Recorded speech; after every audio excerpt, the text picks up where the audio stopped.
But by the way, we're talking about Draymond Green. And, we talked yesterday about him saying that Yaxel's pitch to LeBron was pointless and he'll see him at training camp and this, that, and the other thing. And I don't think it was a good look. And I thought it a sign of trouble, maybe, but I don't think it was nothing.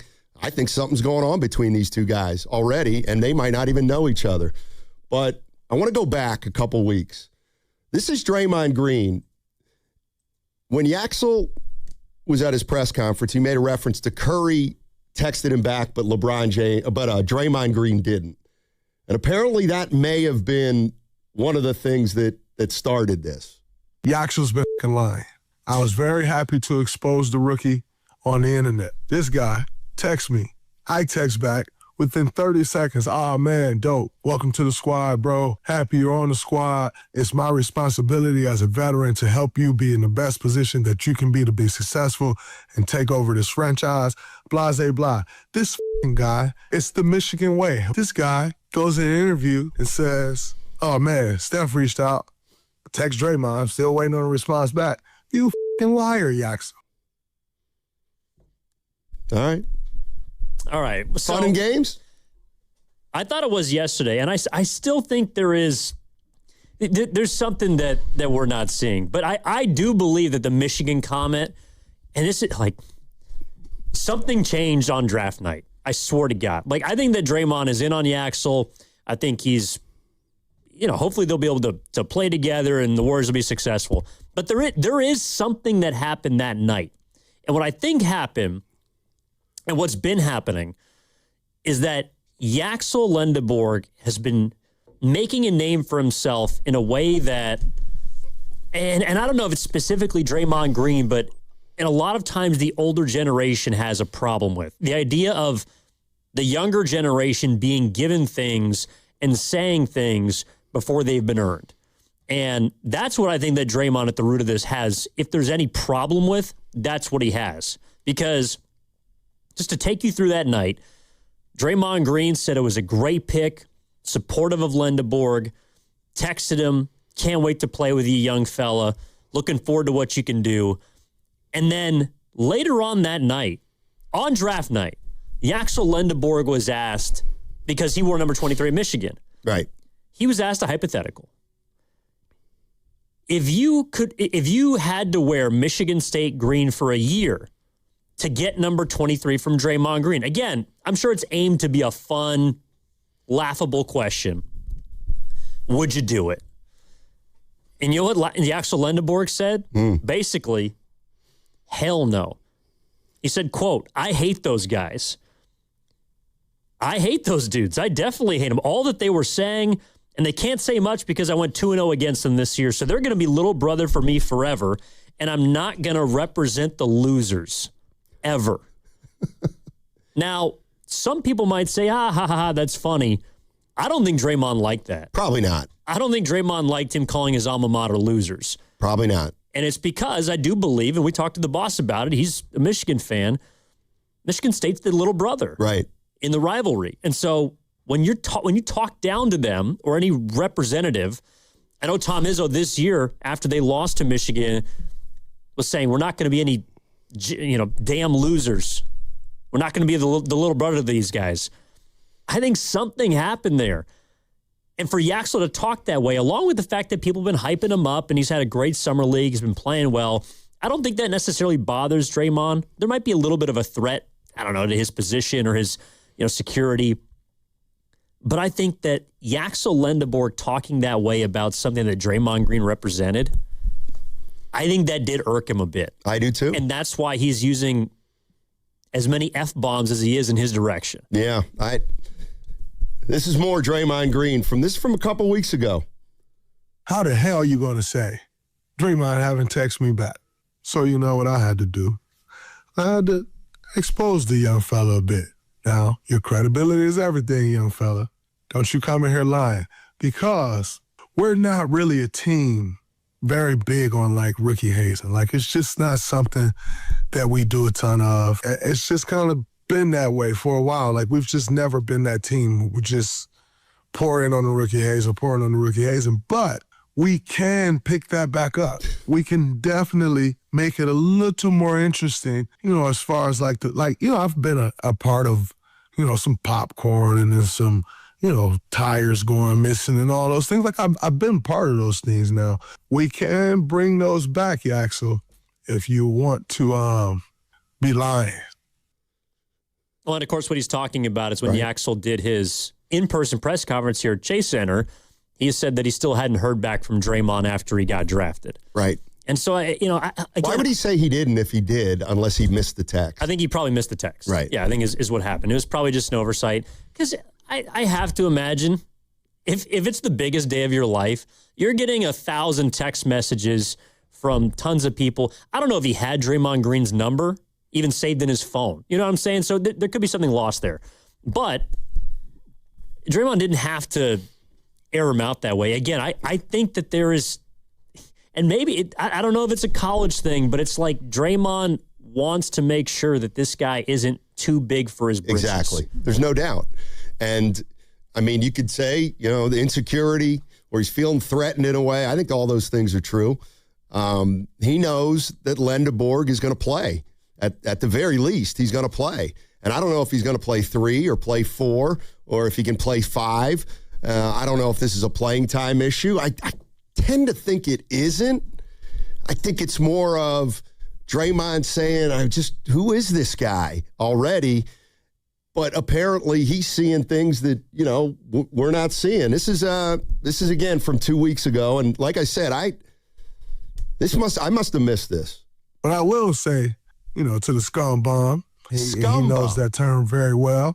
Tread lightly, young fella. Let's make your rookie year really easy. You have a few rookie duties, but you don't want to raise those things up, man, because turn up the pressure on yourself.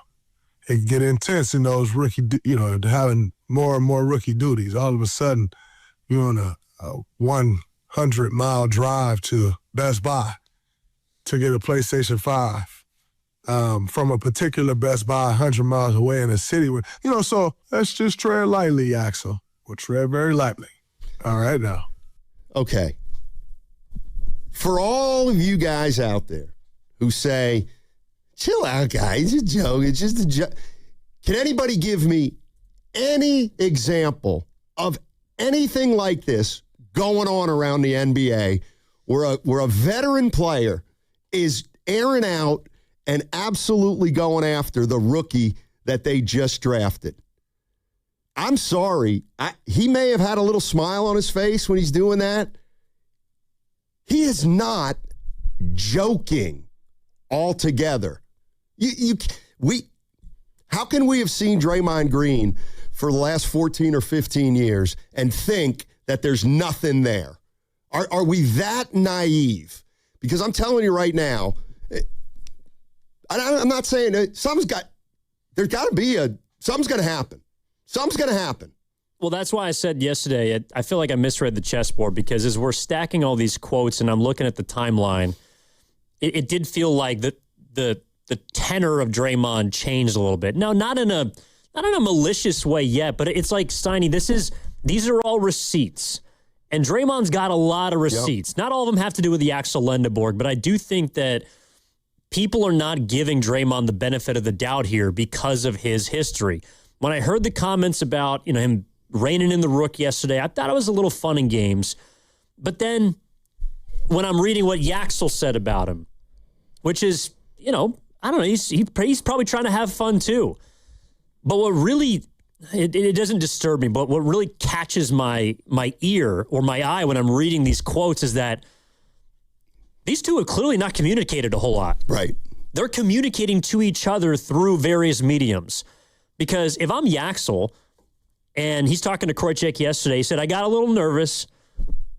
Hopefully he's just this is what you should do, shouldn't do sort of thing. Quote, I'm a little worried, but hopefully everything goes well. What do you mean, hopefully? If you and Draymond Green are on the same page, if that's really the vet who's going to take you under your wing and all that, it should be, hey, Dre's just messing around. He's having fun. I was taking some jabs at him. We're all good.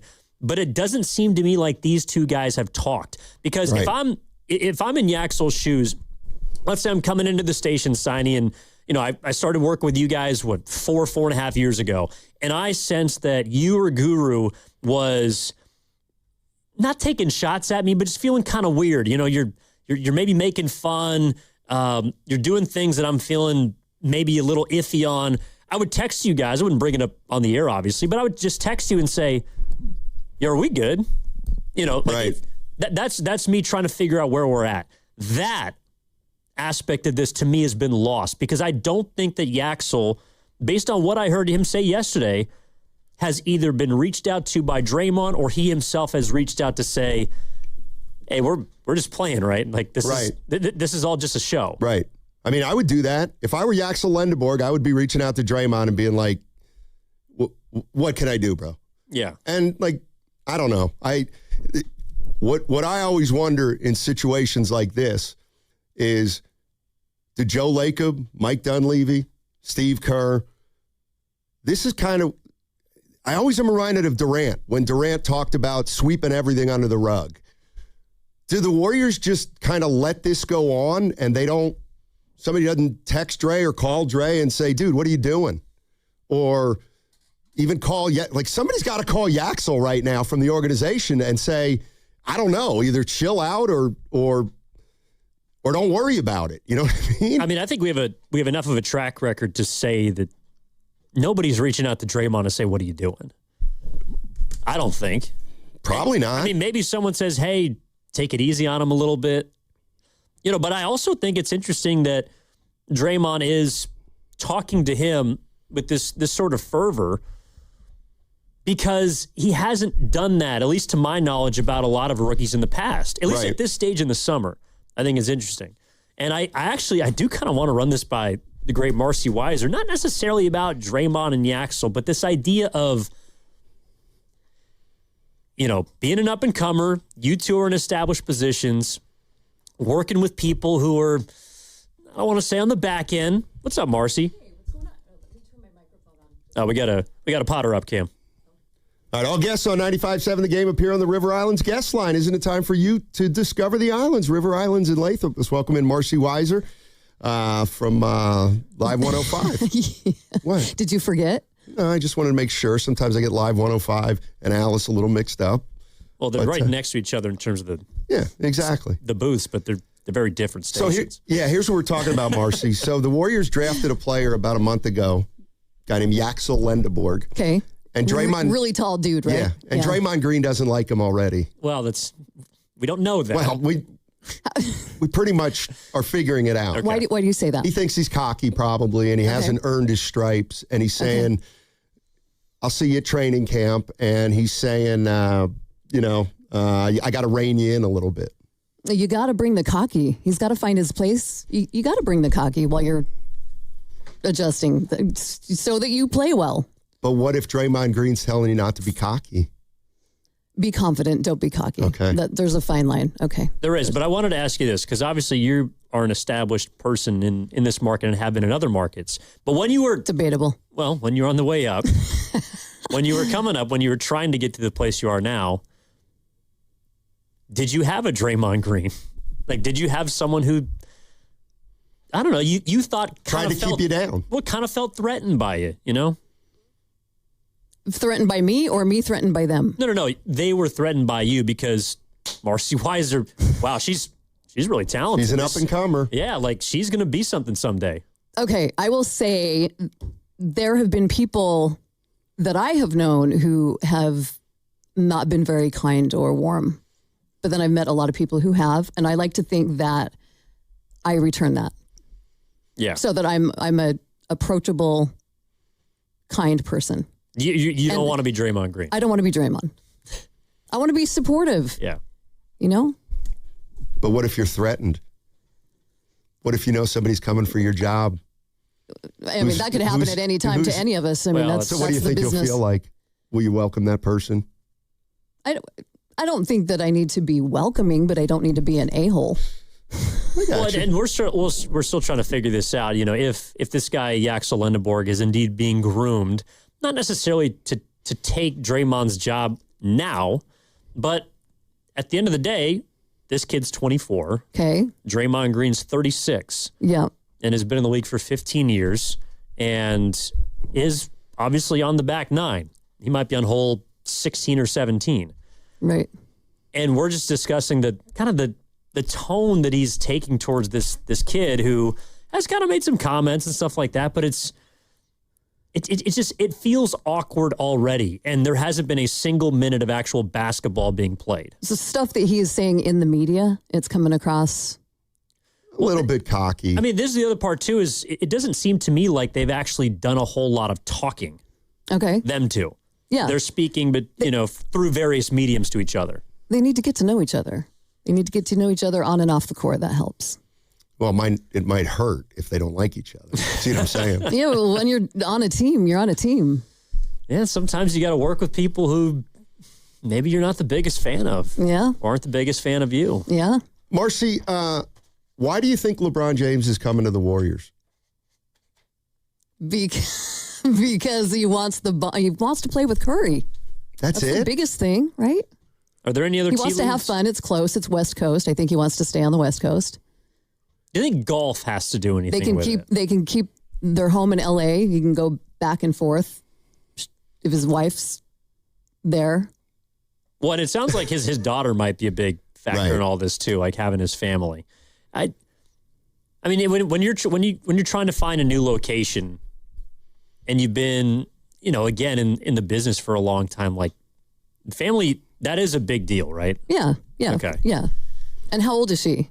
I think his 12. daughter's 12. Yeah. Oh, yeah. I mean, yeah. She's 12. So basically, she's only kind of known Los Angeles. Yeah. 'Cause they've been there for 8 years. Yeah, exactly. So- Exactly.